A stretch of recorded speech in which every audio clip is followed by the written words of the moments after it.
Kalau aku pergi review dekat tempat-tempat ceruk ala-ala hidden gem ni, korang rasa menarik tak? Ke ataupun korang lebih suka aku makan dekat tempat-tempat yang viral? Kat sini aku nak bawa korang pergi satu tempat breakfast yang menarik dekat area Seri Jangkang ni. Sini aku perasan ramai orang lokal sarapan dekat sini. Kat sini menu utama dia roti canai.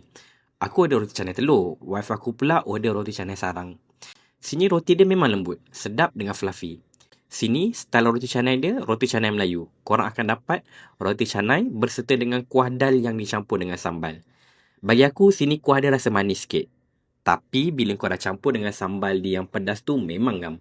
Korang tak rasalah macam makan kuah dal yang dekat Pantai Timur tu. Aku rasa antara banyak-banyak menu yang paling menarik kat sini adalah dia punya roti canai sarang ni. Kat tengah ni dia bagi telur. Telur ni pula dimasak dengan sempurna. Putih dia masak and kuning dia cair yang korang boleh cicah macam ni.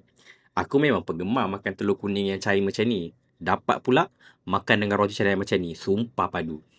Selain daripada roti, dia juga adalah jual kuih-kuih Melayu. Sate pun dia ada jual. Wife aku teringin nak makan sate, jadi aku order lah sekali sate daging dekat sini. Sate dia sedap, cuma aku rasa macam manis sikit dia punya perapan sate dia.